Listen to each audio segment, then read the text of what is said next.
बिस्मिल्लाहिर्रहमानिर्रहीम। अस्सलाम वालेकुम। आज हम चैप्टर नंबर 5 के एक्सरसाइज के जो शॉर्ट क्वेश्चंस हैं उनको डिस्कस करेंगे। तो पहले बात करते हैं क्वेश्चन 5.1 की। तो 5.1 में वो कह रहा है जी, explain the difference between tangential velocity and angular velocity, यानी टेंजेंशियल वेलोसिटी और एंगुलर वेलोसिटी में डिफरेंस बताना है। और दूसरा वो ये कह रहा है कि अगर टेंजेंशियल वेलोसिटी और एंगुलर वेलोसिटी दोनों में से किसी एक की वैल्यू, यानी या टेंजेंशियल वेलोसिटी बताई गई हो या एंगुलर वेलोसिटी बताई गई हो, और साथ में उस व्हील का रेडियस भी बताया गया हो जिस व्हील के लिए वो टेंजेंशियल वेलोसिटी या एंगुलर वेलोसिटी बताएगा, तो अगर वो हमें टेंजेंशियल वेलोसिटी बता रहा है तो व्हील का रेडियस पहले ही गिवन है, तो टेंजेंशियल वेलोसिटी और आर पता हो तो हम एंगुलर वेलोसिटी कैसे निकालेंगे, और अगर एंगुलर वेलोसिटी और रेडियस पता हो तो हम टेंजेंशियल वेलोसिटी जो है वो कैसे निकालेंगे। तो पहले फर्स्ट पार्ट को डिस्कस करते हैं जिसमें उसने टेंजेंशियल वेलोसिटी और एंगुलर वेलोसिटी में डिफरेंस पूछा है। तो मैंने आपको इस चैप्टर में relation between linear velocity and angular velocity में एक बात बताई थी कि जब एक पार्टिकल एक सर्कल के अलोंग मूव करता है तो सर्कल के अलोंग किसी भी पॉइंट पर, लेट्स सपोज इस पॉइंट की बात कर लें या इस पॉइंट की बात कर लें या इस पॉइंट की बात कर लें या इस पॉइंट की, सर्कल के अलोंग किसी भी पॉइंट पर पार्टिकल की जो लीनियर वेलोसिटी होती है वो अलोंग टेंजेंट होती है। और चूंकि ये वेलोसिटी अलोंग टेंजेंट है इसीलिए हम इस लीनियर वेलोसिटी को टेंजेंशियल वेलोसिटी बोलते हैं। तो टेंजेंशियल वेलोसिटी हमारे पास होगी linear velocity of A particle moving along a circle, यानी अगर एक पार्टिकल सर्कल के अलोंग मूव कर रहा है तो सर्कल के अलोंग मोशन के दौरान किसी भी पॉइंट पर उसकी जो लीनियर वेलोसिटी होगी उसी को हम टेंजेंशियल वेलोसिटी बोलेंगे क्योंकि वो अलोंग टेंजेंट होती है। दूसरी बात ये भी मैंने आपको बता दी कि इसकी डायरेक्शन जो है वो टेंजेंशियल वेलोसिटी वो अलोंग टेंजेंट होती है सर्कल के। टेंजेंशियल वेलोसिटी यानी लीनियर वेलोसिटी का यूनिट जो है वो हमारे पास होता है मीटर पर सेकंड, क्योंकि लीनियर वेलोसिटी होती है डिस्प्लेसमेंट बाय टाइम। डिस्प्लेसमेंट का यूनिट मीटर आ जाएगा और टाइम का यूनिट सेकंड आ जाएगा। तो टेंजेंशियल वेलोसिटी का यूनिट हमारे पास होगा मीटर पर सेकंड। अब हम बात करते हैं एंगुलर वेलोसिटी की। तो एंगुलर वेलोसिटी को हमने पढ़ा था rate of change of angular displacement, rate of change of angular displacement with respect to time is called angular velocity. तो इसकी डायरेक्शन जो है वो एंगुलर वेलोसिटी की हमने डिस्कस की थी चैप्टर में कि एंगुलर वेलोसिटी की डायरेक्शन हम राइट हैंड ग्रास्प रूल से निकालते हैं। और अगर कोई पार्टिकल सर्कल के अलोंग एंटी क्लॉकवाइज मूव कर रहा हो तो उसका जो एंगुलर वेलोसिटी है या एंगुलर एक्सेलरेशन है या एंगुलर डिस्प्लेसमेंट है या एंगुलर मोमेंटम है वो अलोंग एक्सिस ऑफ रोटेशन होंगे। अगर पार्टिकल एंटी क्लॉकवाइज आ रहा है तो एंगुलर वेलोसिटी अपवर्ड आ जाएगी। तो एंगुलर वेलोसिटी की डायरेक्शन हम निकालते हैं राइट हैंड ग्रास्प रूल से और ये हमेशा अलोंग एक्सिस ऑफ रोटेशन होती है। हाँ, एक्सिस ऑफ रोटेशन के अलोंग रहते हुए ये अपवर्ड भी हो सकती है। अपवर्ड तब होगी जब पार्टिकल एंटी क्लॉकवाइज जाएगा, डाउनवर्ड भी हो सकती है जब पार्टिकल जो है वो क्लॉकवाइज रोटेट कर रहा होगा। और इसका यूनिट अगर हम निकालें तो एंगुलर डिस्प्लेसमेंट का एसआई यूनिट हमने पढ़ा था कि होता है रेडियन, टाइम का यूनिट आ जाएगा सेकंड, तो एंगुलर वेलोसिटी का एसआई यूनिट होगा रेडियन पर सेकंड। तो आपने कम से कम 3 डिफरेंस जो है वो इन दोनों में लिख देने हैं। इसके अलावा जो हमारे पास टेंजेंशियल वेलोसिटी होती है उसको हम वी टी के साथ रिप्रेजेंट करते हैं, यानी सबस्क्रिप्ट में टी लिखते हैं, और जो एंगुलर वेलोसिटी होती है उसे हम ओमेगा के साथ रिप्रेजेंट करते हैं। सेकंड पार्ट में उसने कहा था कि एक व्हील का रेडियस हमें पता है, अगर उस व्हील की लीनियर वेलोसिटी बता दी जाए यानी वी हमें पता हो तो हम एंगुलर वेलोसिटी कैसे निकालेंगे। तो इसके लिए हमने एक फार्मूला पढ़ा था relation between linear and angular velocity में, v इक्वल्स आर ओमेगा। तो 3 वेरिएबल्स हैं, अगर 3 में से 2 आपको बता दे तो तीसरा जो है हम यहाँ से कैलकुलेट कर सकते हैं। तो अगर v भी हमें पता है, r भी हमें पता है, तो हम ओमेगा कैसे निकालेंगे? ओमेगा आ जाएगा v ओवर r के, यानी v को r से डिवाइड कर देंगे तो हमें ओमेगा मिल जाएगा। सेकंड, अगर हमें ओमेगा पता हो और r पता हो तो हम v कैसे निकालेंगे? अगर r पता है, ओमेगा पता है, तो उनको आपस में मल्टीप्लाई करवा दो, हमारे पास v आ जाएगा। तो इस तरह से हम इस फार्मूला को यूज़ करके कोई भी वेरिएबल जो है उसकी वैल्यू निकाल सकते हैं, अगर बाकी दो वेरिएबल्स की वैल्यू हमें पता हो। क्वेश्चन नंबर 2 है जी, कहता है explain what is meant bye centripetal force. Centripetal force से क्या मुराद है? तो सेंट्रीपिटल फोर्स के बारे में हमने पढ़ा था कि सेंट्रीपिटल फोर्स एक ऐसी फोर्स है जो पार्टिकल की स्ट्रेट लाइन मोशन को सर्कुलर मोशन में कन्वर्ट कर देती है। The force which converts normally straight path of particle into circular path is called centripetal force. और इसके बारे में मैंने आपको बताया था कि सेंट्रीपिटल फोर्स जो है वो सर्कल के सेंटर की तरफ होती है, और ये क्या करती है? ये पार्टिकल को अलोंग सर्कल ही मूव करवाती रहती है। फिर वो कहता है and why it must be furnished, कि इस फोर्स को लाजमी तौर पर क्यों लगना चाहिए टू एन ऑब्जेक्ट, एक ऑब्जेक्ट पर, if the object is to follow a circular path. कह रहे जी अगर एक ऑब्जेक्ट ने सर्कुलर पाथ को फॉलो करना है तो ये क्यों लाजमी है कि उस पर सेंट्रीपिटल फोर्स लगती रहनी चाहिए। तो मैंने आपको टॉपिक में एक्सप्लेन किया था। लेट्स सपोज अगर इस पॉइंट की बात करें, यहाँ पार्टिकल की जो लीनियर वेलोसिटी है वो अपवर्ड है और पार्टिकल अपने इनर्शिया की वजह से ऊपर को ही जाना चाहता है।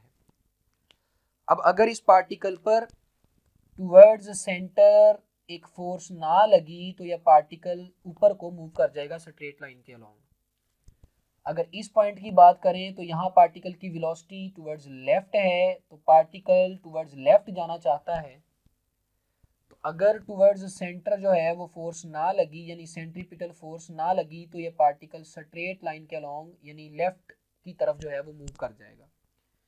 तो अगर हम चाहते हैं कि पार्टिकल को सर्कल के अलोंग मूव करवाते रहें तो पार्टिकल को सेंट्रीपिटल फोर्स जो है वो प्रोवाइड करनी पड़ेगी, और इसीलिए हम ये कहते हैं कि जो सेंट्रीपिटल फोर्स है वो पार्टिकल को सर्कल के अलोंग मूव करवाती है। अगर सेंट्रीपिटल फोर्स मौजूद नहीं होगी तो पार्टिकल उस पॉइंट पर जो टेंजेंट होगा उसके अलोंग मूव कर जाएगा, यानी अपनी टेंजेंशियल वेलोसिटी की डायरेक्शन में चला जाएगा। तो अगर एफ सी ना हो तो पार्टिकल मूव करेगा अलोंग टेंजेंट, जो कि हमारे पास उस पॉइंट पर जो है वो इस पॉइंट की अगर बात करें तो इधर को होगा, इधर की बात करें तो इधर टेंजेंट इस डायरेक्शन में होगा। तो जिधर को टेंजेंट होगा पार्टिकल उस पॉइंट से उधर को चला जाएगा। अगर लेट्स सपोज पार्टिकल सर्कल में मूव कर रहा है, पार्टिकल यहाँ पहुंचा, सेंट्रीपिटल फोर्स खत्म हो गई तो पार्टिकल इधर को चला जाएगा। अगर पार्टिकल लेट्स सपोज यहाँ पहुंचा तब सेंट्रीपिटल फोर्स खत्म हुई तो फिर पार्टिकल इधर को चला जाएगा। क्वेश्चन नंबर 3 हमारे पास है, बड़ा इंपॉर्टेंट क्वेश्चन है, कई बार ये बोर्ड के एग्जाम में आया है।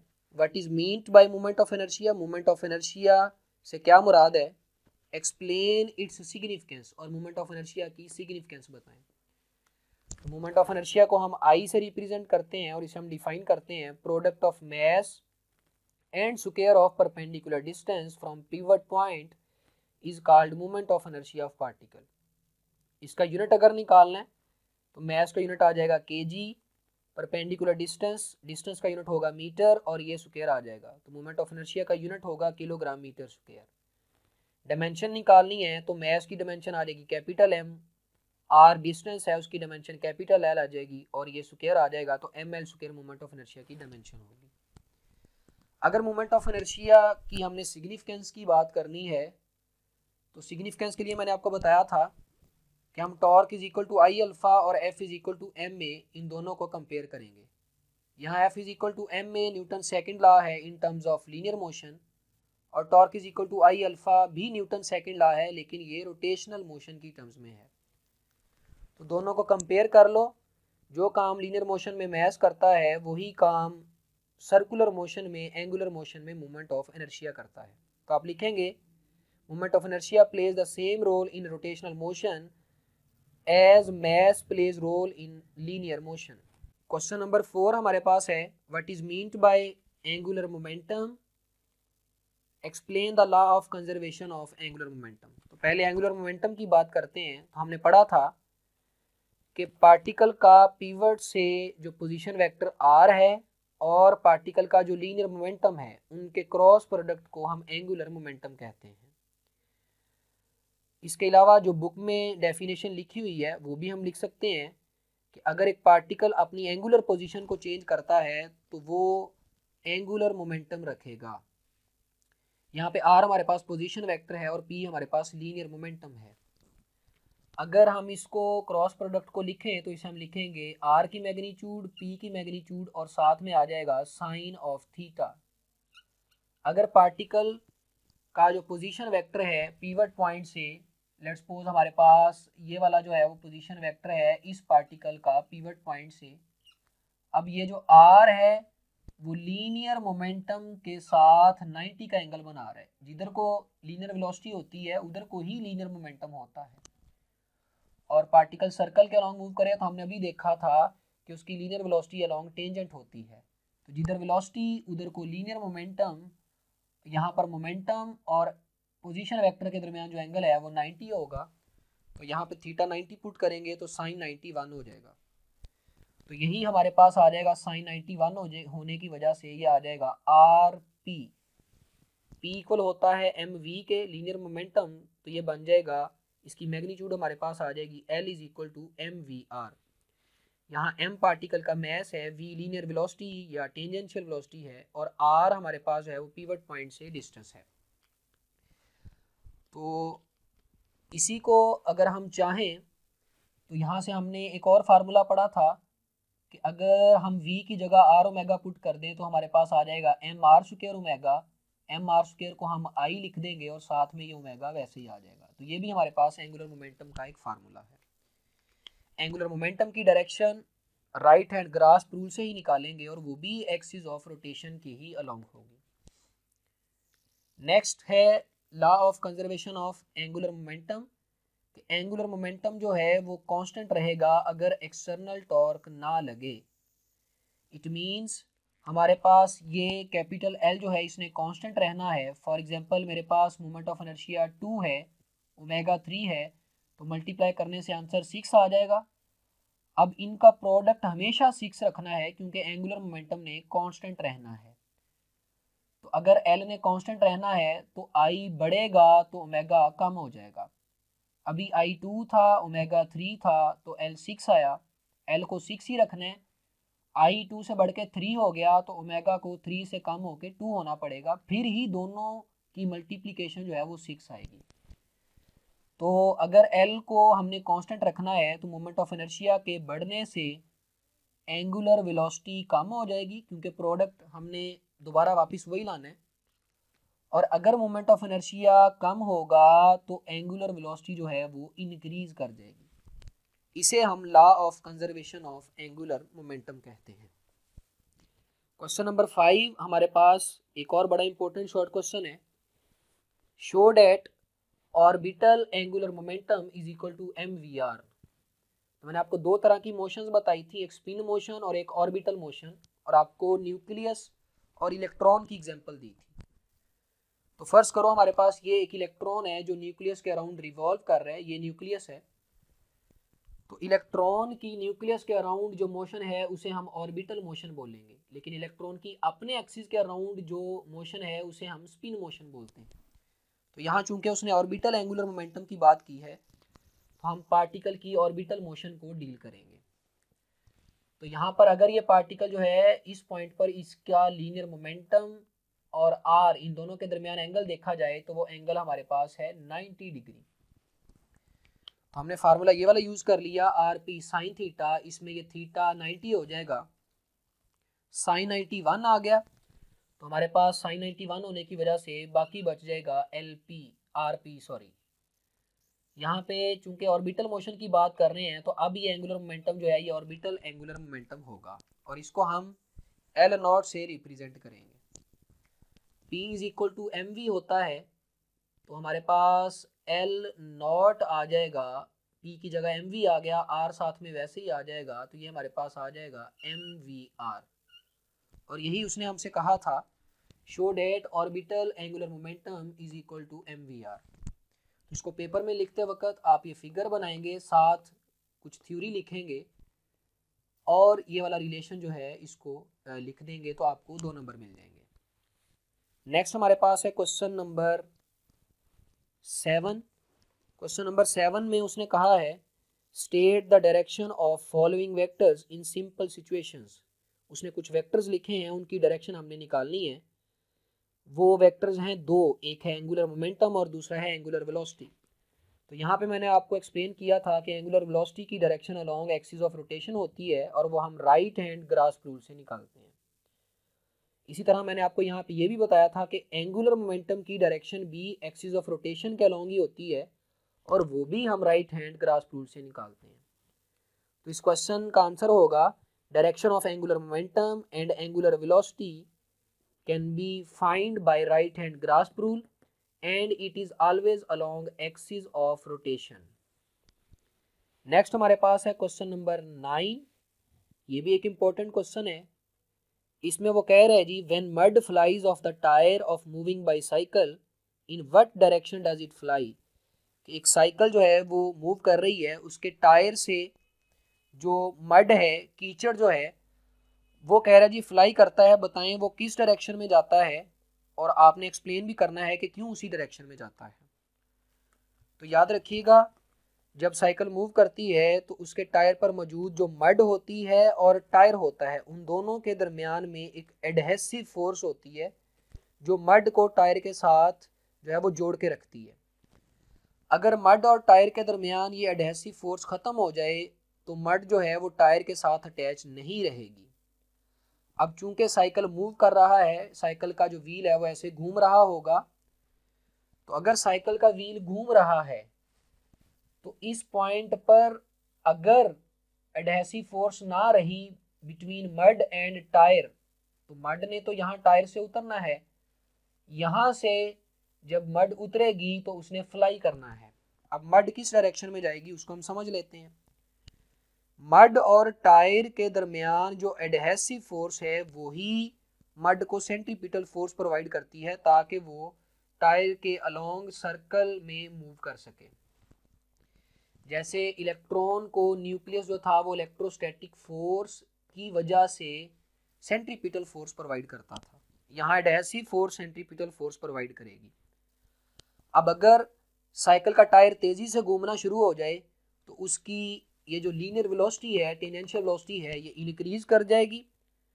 सेंट्रीपिटल फोर्स होती है Fc = mv²/r। तो अगर वेलोसिटी यानी टायर की स्पीड बढ़ जाएगी तो सेंट्रीपिटल फोर्स भी ज़्यादा चाहिए, लेकिन जो मड और टायर है उनके दरमियान में एडहेसिव फोर्स तो बढ़ नहीं सकती, वो तो जितनी है वही रहेगी और इसी एडहेसिव फोर्स ने सेंट्रीपिटल फोर्स प्रोवाइड करनी है। अब स्पीड बढ़ने की वजह से मड को ज़्यादा सेंट्रीपिटल फोर्स चाहिए, लेकिन एडहेसिव फोर्स उतनी सेंट्रीपिटल फोर्स प्रोवाइड नहीं कर सकती क्योंकि एडहेसिव फोर्स बढ़ नहीं रही।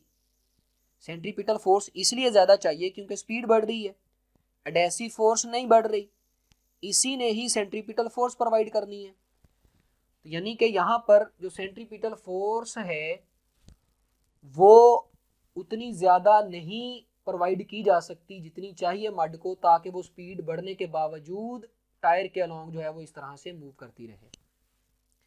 तो जब मड को इस पॉइंट पर रिक्वायर्ड सेंट्रीपिटल फोर्स नहीं मिलेगी तो मड यहाँ से टेंजेंट के अलोंग मूव कर जाएगी अपनी टेंजेंशियल वेलोसिटी के अलोंग। इसीलिए मड जो है वो टायर के अलोंग जो टेंजेंट होगा उसकी डायरेक्शन में मूव कर जाएगी। नेक्स्ट हमारे पास है क्वेश्चन नंबर 10। इसमें उसने पूछा है कि हमारे पास एक डिस्क है और एक हुप है, वो दोनों एक इंक्लाइंड प्लेन पर टॉप से मूव करके नीचे को आए हैं। ये बात हमने रोटेशनल काइनेटिक एनर्जी में डिस्कस की थी, यानी हुप और डिस्क जो है वो रोल करके नीचे को आए हैं। उसने पूछा है बताएं दोनों में से किसकी वेलोसिटी ज़्यादा होगी जब दोनों ग्राउंड पर पहुंचेंगे। तो डिस्क की वेलोसिटी का हमने रिलेशन बनाया था 4/3 GH², हुप की वेलोसिटी का फार्मूला था √GH। डिस्क की वेलोसिटी को हम लिख सकते हैं 4/3 अलहदा कर लिया, साथ में √GH को भी हमने अलहदा कर लिया। ये √GH हमारे पास हुप की वेलोसिटी है तो √GH की जगह हम VH लिख सकते हैं। स्क्वायर रूट 4/3 को हम सॉल्व करेंगे तो हमारे पास आ जाएगा 1.15। तो ये रिलेशन ये बता रहा है कि डिस्क की वेलोसिटी हूप की वेलोसिटी के साथ 1 से बड़ी वैल्यू मल्टीप्लाई करने के बाद आ रही है। तो अगर वी एच के साथ 1 से बड़ी वैल्यू मल्टीप्लाई करके वी डी आ रहा है तो हम ये कह सकते हैं कि वी डी जो है वो वी एच से बड़ा होगा। तो डिस्क की वेलोसिटी जो है वो ग्राउंड पर पहुंचने पर हूप की वेलोसिटी से ज़्यादा होगी। नेक्स्ट हमारे पास है क्वेश्चन नंबर 11। क्वेश्चन नंबर 11 में उसने ये पूछा है कि जो डाइवर होता है यानी जो गोताखोर होता है वो अपनी बॉडी पोजीशन को पूल में एंटर होने से पहले चेंज क्यों करता है। तो फर्ज कर लें एक जो है वो कंपटीशन हो रहा है और उसमें इनाम उस डाइवर को मिलेगा जो पूल में एंटर होने से पहले ज़्यादा कलाबाजियाँ लगाएगा, समर सॉल्ट्स लगाएगा। ज़्यादा कलाबाजियाँ कौन सा जो है वो डाइवर लगाएगा, वही डाइवर लगाएगा जिसकी एंगुलर वेलोसिटी ज़्यादा होगी। तो अब डाइवर जो है उसे एंगुलर वेलोसिटी ज़्यादा चाहिए। यहाँ पे मैंने आपको बताया था अगर एंगुलर वेलोसिटी बढ़ रही है तो इसका मतलब है मोमेंट ऑफ इनर्शिया कम हो रहा है। तो चूंकि डाइवर ने एंगुलर मोमेंटम को तो कांस्टेंट रखना है, कंजर्व रखना है according to law of conservation of angular momentum, तो एंगुलर मोमेंटम को कंजर्व रखने की वजह से डाइवर जो है वो अपनी एंगुलर वेलोसिटी को ओमेगा 1 से ओमेगा 2 करने के लिए, यानी पहले कम थी उसको बढ़ाने के लिए वो डाइवर क्या करेगा, अपने मोमेंट ऑफ इनर्शिया को कम कर लेगा। तो फर्ज करो पहले मोमेंट ऑफ इनर्शिया था उसका 3, एंगुलर वेलोसिटी थी 2, दोनों का आंसर आ गया 6। अब डाइवर ये चाहता है कि वो अपनी एंगुलर वेलोसिटी को 2 से बढ़ा के 3 करे। तो अगर ये जो है वो ओमेगा 1 हमारे पास 2 था, इसको बढ़ा के 3 करना है तो I2 जो है वो I1 की निस्बत कम रखना पड़ेगा। I1 अभी हमारे पास था 3, ओमेगा 1 था 2। अगर ओमेगा 1 3 हो गया तो मजबूरन I2 को कम होना पड़ेगा। तो डाइवर ये चाहता है कि वो जीते, यानी वो ज़्यादा कलाबाजियाँ लगाए। तो डाइवर ज़्यादा कलाबाजियाँ लगाने के लिए अपनी एंगुलर वेलोसिटी को बढ़ाएगा और एंगुलर वेलोसिटी को बढ़ाने के लिए वो अपने मोमेंट ऑफ इनर्शिया को डिक्रीज कर लेगा। अब मोमेंट ऑफ इनर्शिया को डिक्रीज करने के लिए वो डाइवर क्या करेगा, वो अपनी बॉडी पोजीशन को चेंज करेगा और टक पोजीशन में चला जाएगा। टक पोजीशन का मतलब ये है कि वो झुक जाएगा। तो ये आप अपनी बुक में law of conservation of angular momentum के साथ एक फिगर बनी है, उसको देखें तो उसमें आपको नजर आएगा कि जैसे जैसे डाइवर पूल की तरफ जाता है वो अपनी बॉडी को क्लोज करता है। तो टक पोजीशन में जाने की वजह से मोमेंट ऑफ इनर्शिया कम हो जाता है। अगर मोमेंट ऑफ इनर्शिया कम होगा तो एंगुलर वेलोसिटी बढ़ जाएगी, लेकिन एंगुलर मोमेंटम कंजर्व रह जाएगा। और एंगुलर वेलोसिटी की बढ़ने की वजह से वो डाइवर जो है वो एक्स्ट्रा समरसॉल्ट्स यानी ज़्यादा कलाबाजियाँ लगा सकता है और इससे उस डाइवर के जीतने के जो चांसेस हैं वो बढ़ जाएंगे।